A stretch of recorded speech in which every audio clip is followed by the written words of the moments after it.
So, unang-una mga kaibigan, no, talakayan muna natin saglit ito. Ito pong si Villar. Ito pong si Mark Villar, no, ay nung nakakaraan masyadong tahimik.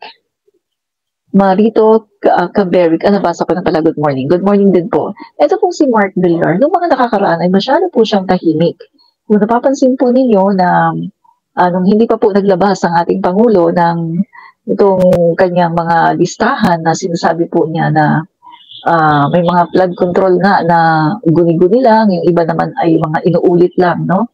At yung iba naman ay talagang wala, no? Talagang ghost. So, magmula nung naglabas ang Pangulo natin doon sa kanyang SONA na sinabi niya na mahiya naman kayo, no? Mahiya naman kayo sa inyong mga anak, etc. etc. Magmula nung mga kaibigan, tila marami na po sa mga senado natin, mga senador na tila kung dati ay tahimik sila, katulad po ni Mark Villar, ngayon po ay nagsasalita na. Nagsasalita na po siya at mukhang dumidepensa na rin siya para sa kanyang pamilya. At kung noon ay tahimik, ngayon ay maingay. So bakit ganun? Kung kailan po na naglabas ang Pangulo natin ng kanyang mga saloobin at kung kailan po ang Pangulo natin ay talagang ini-inspeksyon na halos lahat po no, ng mga flood control na nire-report sa kanya ay ini-inspection po ng ating Pangulo.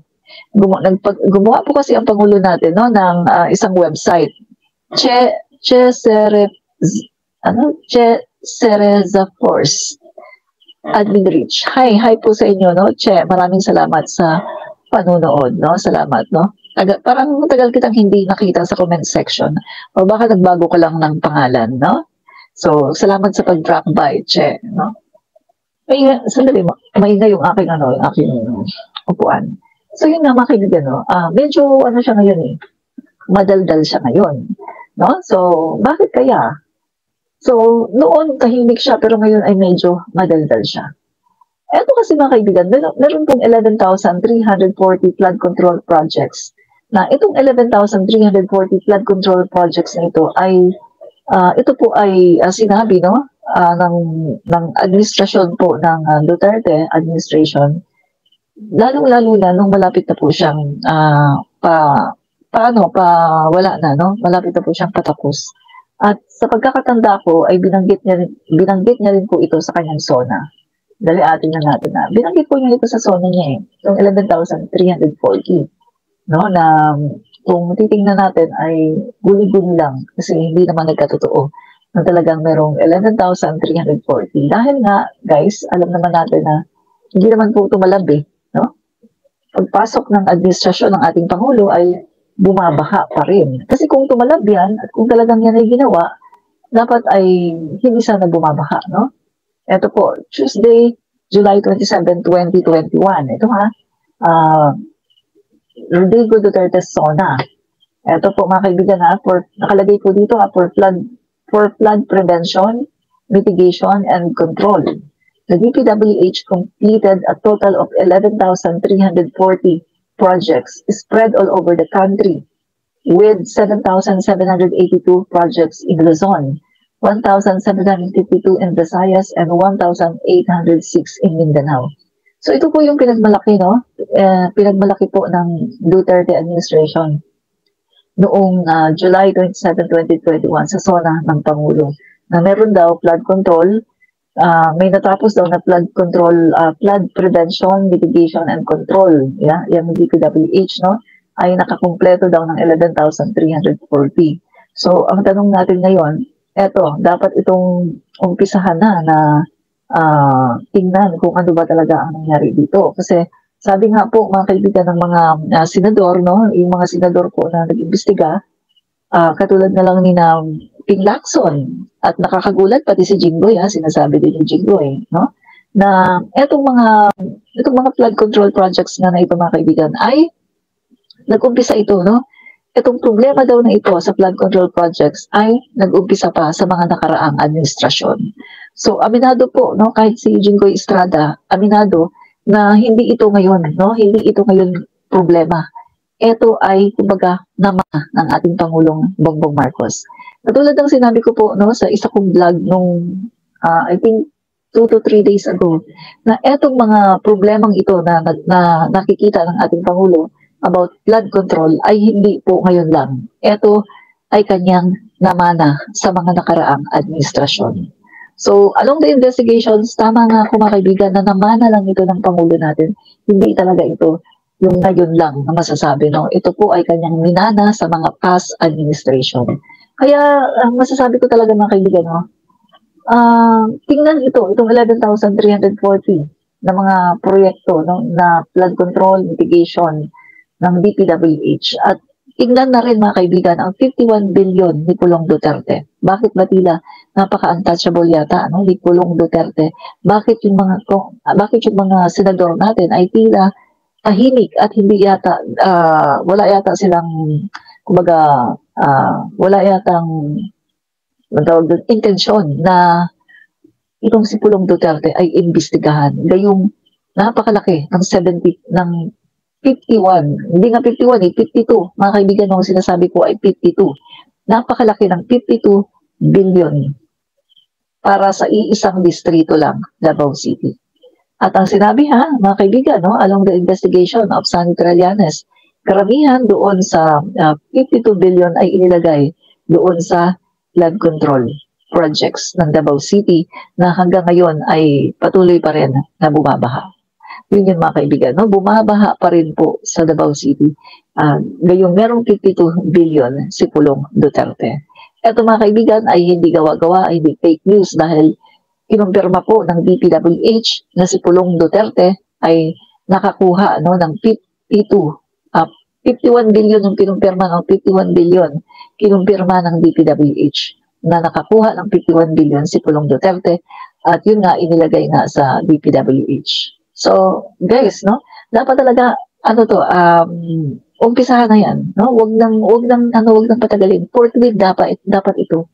Forthwith na talagang imbestigahan na itong 51 billion ni Pulong Duterte at itong 11,340 projects ni Duterte na ipinagmalaki niya sa kanyang SONA noong July 27, 2021, no? So dapat po talaga itong maimbestigahan. 2021 mga kaibigan, ibig sabihin patapos na po si Duterte kasi 2022 ng July ay baba na siya no. So ito mga kaibigan, isang taon na lang no. Kumbaga 1 year na lang ang bubunuin at si Duterte ay pa-exit na. So meron pong 11,340 nung siya ay malapit ng umexit. 2021 ito, no? So kaya nga mga kaibigan doon sa isang post na nakita ko no, overall, mga kaibigan, nasa 11,900 plus, no? Ulitin ko 11,900 plus ang flood control na tinapos ni Duterte sa panahon ng kanyang administrasyon. Kaya, mga kaibigan, dapat talaga itong makita, dapat talaga itong imbestigahan, masusing investigasyon kung ano ba talaga ang nangyari dyan. Dahil aminado naman po ang mga senador, sabi ko nga sa inyo, kahit nga po si Jinggoy Estrada, nagulat ako kasi kahit si Jinggoy Estrada, aminado na etong problemang ito ay hindi daw ngayon nag-umpisa kay PBBM. Hindi daw ngayon nag-umpisa sa Marcos administration, kundi sa mga nakakaraang administrasyon. Kaya nga mga kaibigan, no? Dapat talagang maglagay na dito. Maglagay na ng third-party investigator para imbestigahan ito. At wag na yung Blue Ribbon Committee. Dahil alam naman natin, Blue Ribbon Committee, Marcoleta, DDS yan. So, ang gagawin lang yan ay ipagtatanggol. Pagtatanggol yung kanyang mga kaalyado. No? Maaring ganyan lang ang gagawin, mga kaibigan. Ipagtanggol ang mga kaalyado ng mga senador. No? So, mga kaibigan, kailangan itong imbestigahan. Sabi nga po ni Ping Lacson, no? Dapat imbestigahan itong lahat, mga kaibigan. No? At unahin yung mga nakakaraan. Kasi, ano yan kumbaga continuation yan no? So, tama po yung sinasabi ni Ping Lacson. At itong si Jinggoy Estrada at yung iba pa na ang flood control, no? Ang problema sa flood control ay hindi ngayon nag-umpisa, kundi sa mga nakaraang administrasyon. At sabi ko nga sa inyo mga kaibigan, dapat hindi untouchable si Pulong Duterte. Dapat tignan, dapat busisiin ang 51 billion flood control projects na nilagay niya sa Davao City. Dapat tignan kung ano bang ginawa ni Pulong Duterte sa 51 billion na ang sabi ay nasa flood control. ng Davao City. Diba? So, mga kaibigan, kitang-kita dito ang dami-daming katiwalian talaga ng past administration. So, tama talaga yung bansag no, kay dating Pangulong Duterte. The most corrupt person in the year 2017. Siya po ang nanalo, the most corrupt person of interest in the year 2017. Nanalo po siya noon, most corrupt, dahil po sa kanyang pagiging corrupt. At umamin naman po siya, umamin siya na siya ay nagnakaw, pero naubos na nga lang. Palagay ko nung ginawa niya siguro yung statement na yun, nung pag-amin niya na siya ay nagnakaw, siguro yung malapit na siguro siyang paalis noon, mga 2021. Kasi mukhang matanda na siya, no? I think mga 2021 siguro yun, o 2020, na inamin niya na siya ay nagnakaw, pero naubos na nga lang daw. Pero naniniwala ka ba? Naniniwala ka ba na naubos na talaga ang kanyang ninakaw? Hindi ka maniniwala na naubos na ang kanyang ninakaw. Uy, meron ditong may demon dito na nakapasok. Oh. May demon. Ang sabi po ni Jomsky, Madam, sana sumpain ka ni Lord. My God! Alam mo, si Lord, alam mo, dapat kung kanino ka dapat nagdasal? Sa Diyos ninyo, si Satanas. Kasi yun ang inyong Diyos eh. Kasi alam mo, ang Panginoong Diyos, hindi siya nag-curse. Hindi siya nag-curse, no? Ayaw niya yung mga nag-curse. Ayaw niya yung mga ganyan. Alam mo, para pakinggan ka, kay Satanas ka magdasal. Kasi yun ang inyong Diyos. Kasi Duterte, ang Diyos ni Duterte si Satanas. Diba sabi nga niya, sasama daw kayo lahat, sa impyerno daw kayo pupunta. Sabi ni Duterte yan, di ba? Sabi niya, wag na tayo dito maglokohan. Saan ba naman daw kayo pupunta? Sa impyerno daw kayo pupunta. At pupunta daw, pagdating nyo daw sa impyerno, pupunta daw kayo sa pulpito. Aagawan nyo daw ng pwesto si Satanas, no? So, eto masasabi ko sa iyo, kay Satanas ka magdasal at baka pakinggan ka pa, no? Huwag kang magdadasal sa Diyos dahil unang-una sa lahat, ang Diyos, kapag nagdasal ka sa Kanya, kailangan ang dasal mo ay maganda.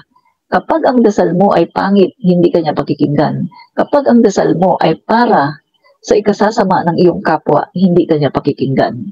Dahil ang Diyos ay pag-ibig, ang Diyos ay makatarungan. Alam mo kung sino ang kanyang isusumpa?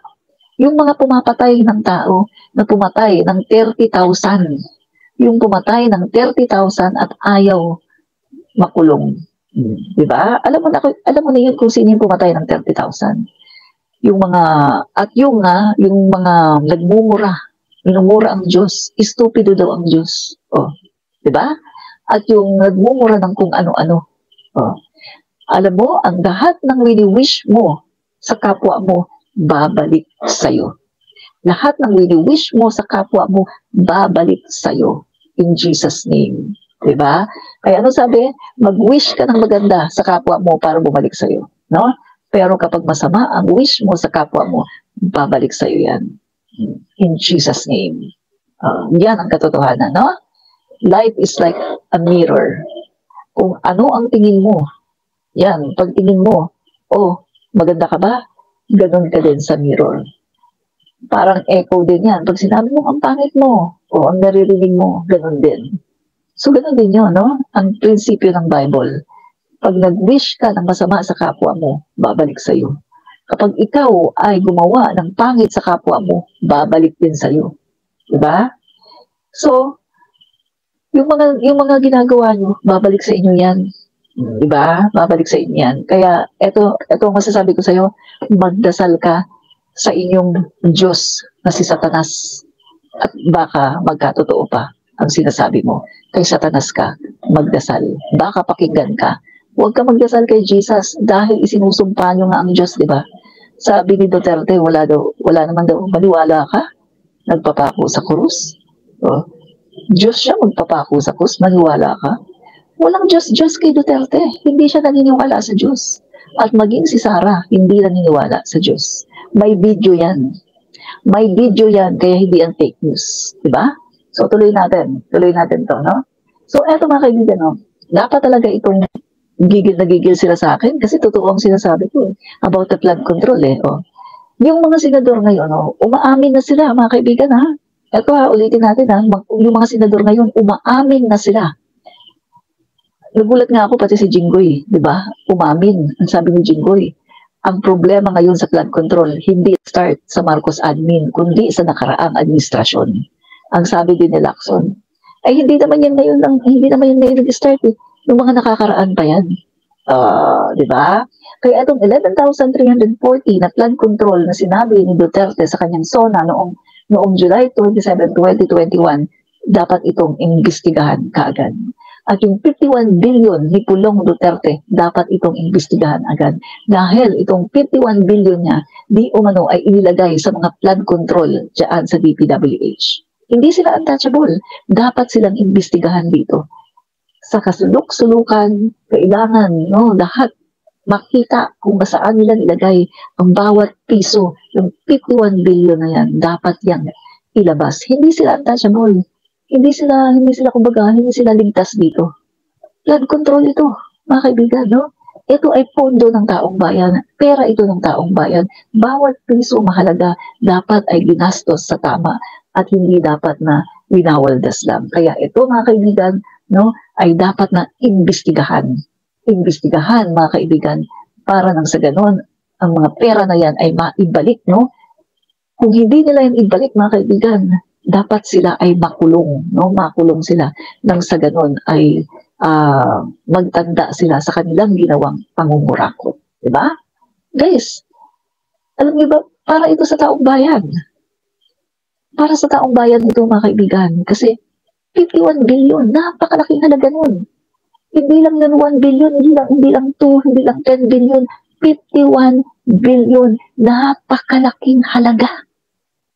Super laking halaga ng 51 billion, mga kaibigan, no? Kaya ito dapat talaga na imbestigahan.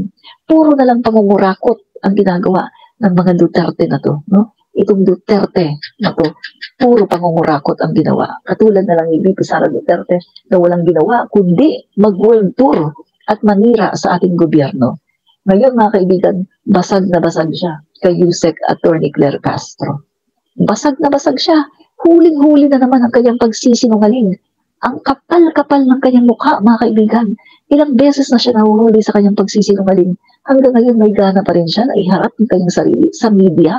Hanggang ngayon nakakaharap pa rin siya sa television, sa social media. Gayong kitang-kita, maraming beses na nahuhuli ang kanyang pagsisinungaling. Super kapal talaga ng kanyang mukha, mga kaibigan.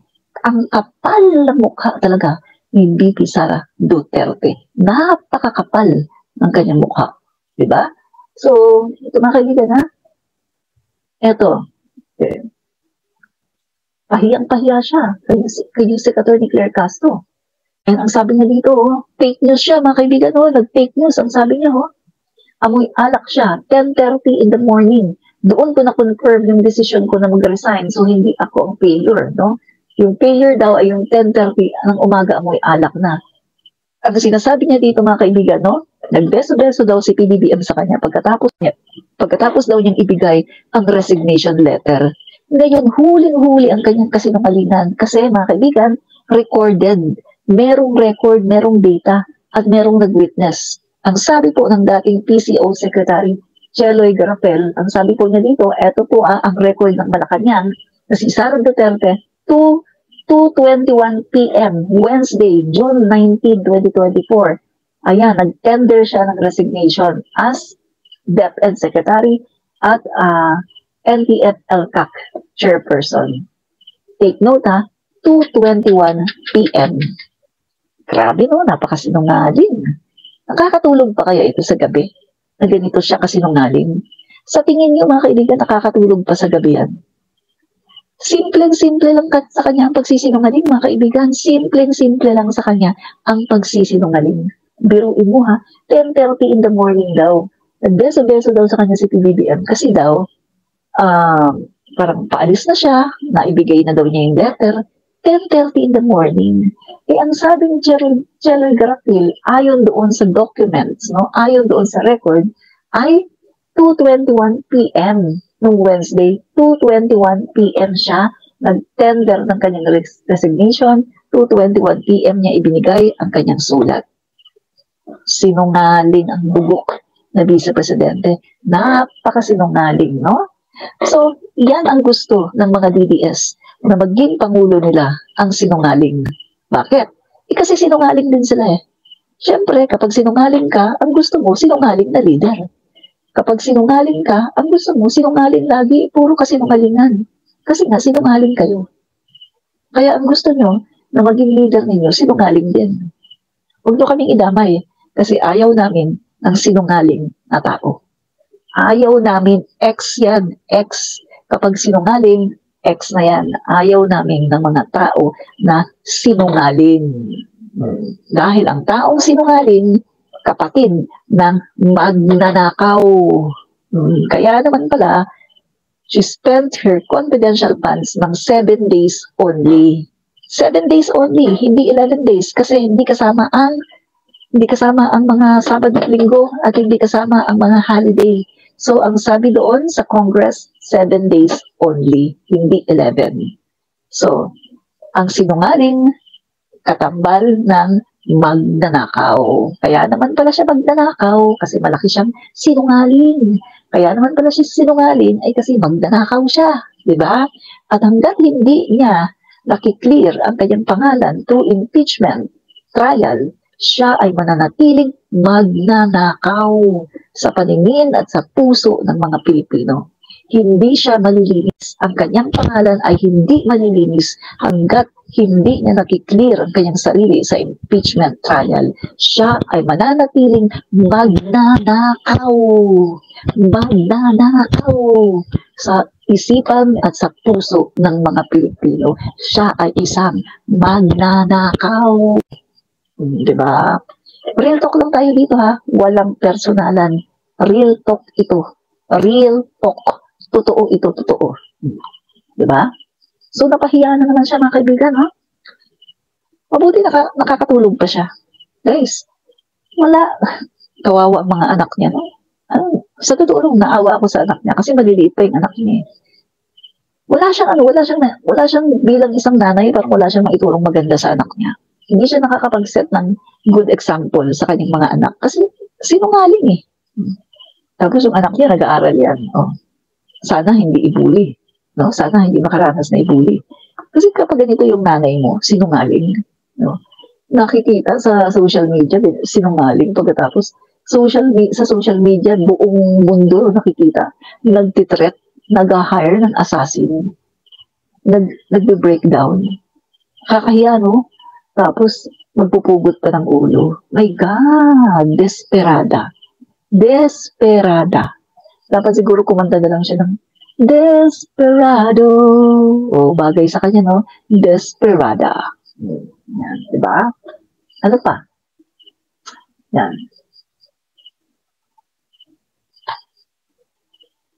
Desperado, diba? Desperado talaga. Yan. So, mga kaibigan, no? Ito, good news. Good news tayo. Yan, yan. Good news tayo, guys, no? Ito, para sa mga Dabawenyo. No? Good news para sa mga Dabawenyo. Yan. So, mga kaibigan, eto po, no, nilunsad na ang libreng sakay, no, program sa Davao City. 1.3 billion para dito next year. So, asahan natin na tuloy-tuloy yung serbisyo ng ating love bus all over the country. Ayon sa mga kalihim, bukas ang libreng sakay sa lahat, commuter man o turista, lokal man o dayuhan. So we're very grateful for this. O nakita nato nga ang kaning improved mobility no in terms of land transportation is very beneficial to the ease and convenience for our tourists going around our destinations, not just for international tourists but also for our domestic tourists. Maaaring sumakay sa love bus sa labas ng malaking mall sa South Road Properties patungo Talisay City at Minglanilla, kung saan libo-libong pasahero ang makikinabang araw-araw. ang Love Bus program na unang nakilala sa Metro Manila noong 1970s at ibinalik upang itaguyod ang modernong sistema ng transportasyon sa ilalim ng direktiba ni Pangulong Ferdinand Marcos Jr. Layunin nito makatulong sa mga pasahero at PUV drivers sa pamamagitan ng performance-based compensation at pagpapabuti ng serbisyo sa pampublikong transportasyon. Mula dito sa Davao City, JC Alifonga para sa Pambansang TV sa Bagong Pilipinas. Yan. So, yan po, nilunsad na ang Love Bus, no? Libre, no? Mga kaibigan, libre po siya, itong Love Bus na to. Libre kapag tuwing Sabado-Linggo, tapos kapag mga rush hour sa umaga, tsaka uwian naman, no? Sa bandang hapon, no? So, may mga oras na libre. Mga kaibigan, grabe, no? Napakagandang ano nito, napakagandang programa ito ng gobyerno, no? So, inuna po mga kaibigan, no, sa Davao City tsaka Cebu City yung pagla-launch nitong Love Bus na to. Dahil ito po mga kaibigan ay gagawin po ni PBBM buong Pilipinas po ito, no? Hello, Kami-Kaniko TV, Kami-Kaniko Mix TV, maraming salamat. No, ngayon lang kita ulit nakita, no, sa comment section. So yan guys, no, napakaganda po nito dahil buong Pilipinas na po ito. Sa panahon po ni Apo Lakay ay sa Metro Manila lang. Pero ngayon po, sa panahon ni PBBM, buong Pilipinas po, merong Love Bus. At ang maganda dito kasi madaming libre, no? Libre siya kapag Sabado, Linggo, kapag rush hour ng... may oras po siya eh. May oras siya, no?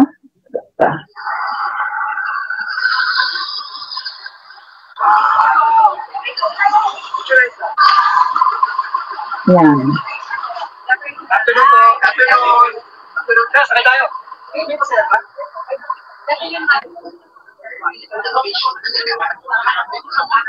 Oo, diba?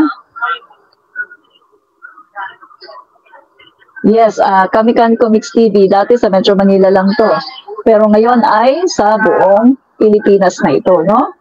So, ano to hanggang matapos ang termino ng ating Pangulong BBM, no? Kaya nga maganda, kaya nga maraming nagsasabi na dapat daw talaga yung Pangulo natin ma-extend kasi kapag nawala na yung Pangulo natin at iba na ang maging Pangulo ng Pilipinas, maraming mawawala sa atin. Wala nang ganito. Biruin mo guys, ay mga mawawala sa atin ha.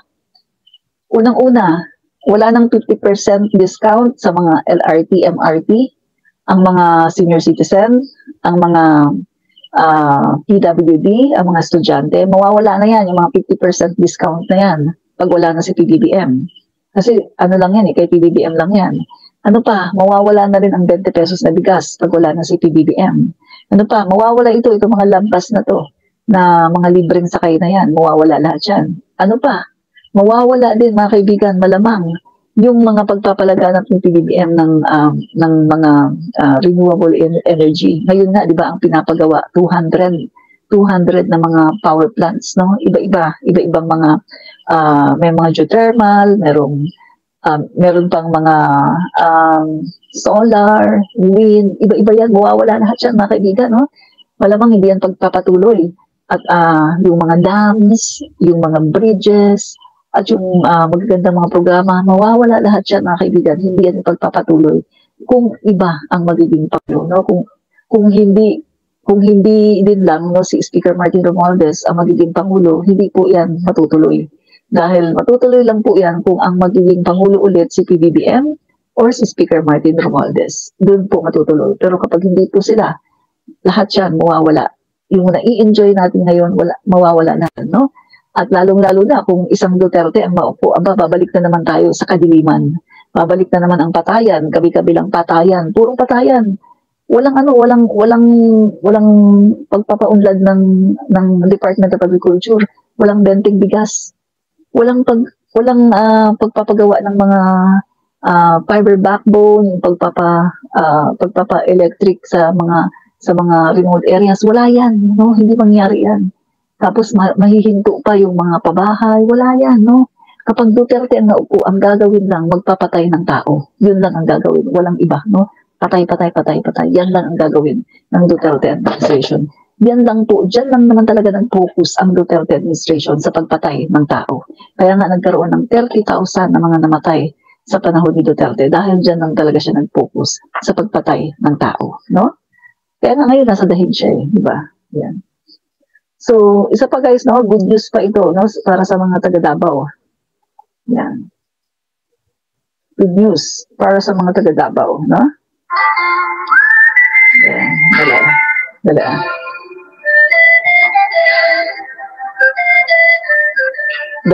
Tanggalan ko lang ng ano at baka ano tayo copyright, no? So, ito po mga kaibigan, no, ito po ay sa Davao, no? Ito po. People's Deal in Davao City, no? Ito po ang pabahay. People's Deal in Davao City, no? Under President Bongbong Marcos 4PH program, no? So, tingnan niyo po, swerte ng mga taga Davao, no?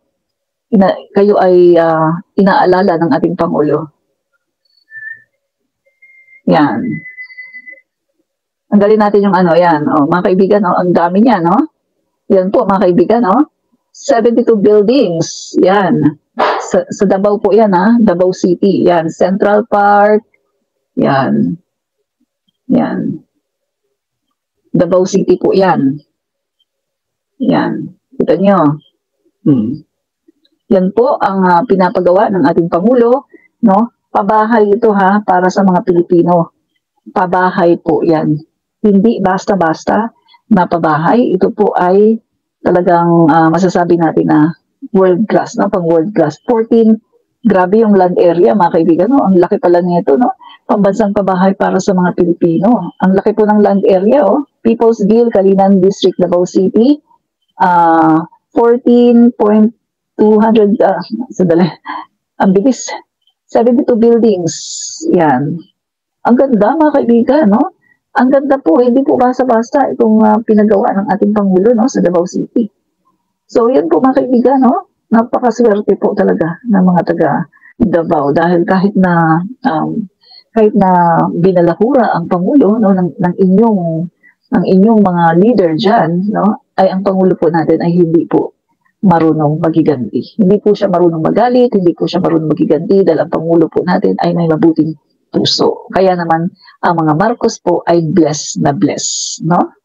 Mapupunta na sa China yan, madam, kapag wala na CPBBM. Correct ka, no? Tama ka po, no? Ang titira dyan yung mga pogo, no? Mga pogo ang titira dyan, hindi yung mga tao, no? Yan. Ano to? Sa ilalim ng Pangulong Ferdinand R. Marcos Jr.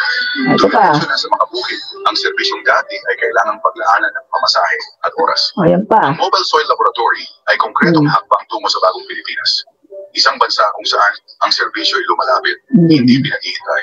Salamat sa malasakit ni PBBM, hindi na kailangan pang lumuwas ang mga magsasaka. Diba? Ang dami pong good news, no, ng ating Pangulo. Grabe. Ito pa. Ito pa.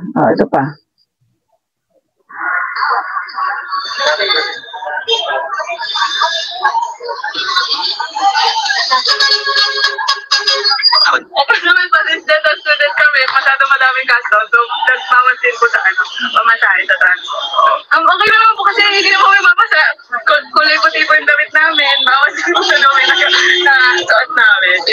Libre ang pasahe sa MRT. Libre daw, sabi ni Pangulo. Malaking tulong po yun, lalo na sa mga nagko-commute na mga estudyante katulad namin. Kasi maliban sa hassle po na umuulan po ngayon, okay rin po na nainisin.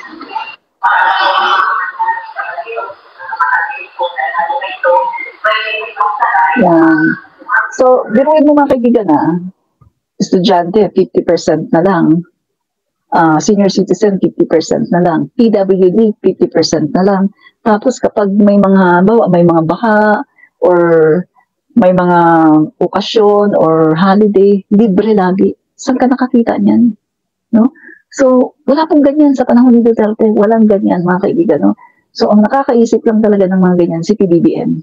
Siya lang po talaga yung genius na Pangulo na mayroong puso para sa mga Pilipino, na nakakaisip para ang buhay ng mga Pilipino ay pag-aanin. Yan po ang ating Pangulong BBM. Diba?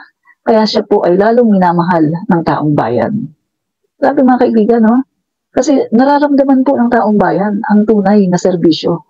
Ngayon lang nagkaroon ng talagang Pangulo na nakikita ng taong bayan. Ngayon lang nagkaroon ng Pangulo na bumababa sa lahat ng mga sa lahat ng mga lugar, no? Kahit yung mga liblib na lugar pinupuntahan. Biruin mo, ngayon ka lang nakakita ng Pangulo na nag-i-inspeksyon, pati sa mga flood control, pati yung kasulok-sulukan ng kung ano-anong mga liblib na mga lugar pinupuntahan para lang makapag-inspeksyon, mga kaibigan, no? Kaya, eto talaga, yan mga kaibigan, sa totoo lang talaga, no? So, ito mga kaibigan, suportado po, no, ni Speaker Martin Romualdez, itong 50%, no? Romualdez welcomes the DepEd DOTR joint effort on 50% MRT-LRT student fare discount. So, bakit po mahalaga ang suporta ng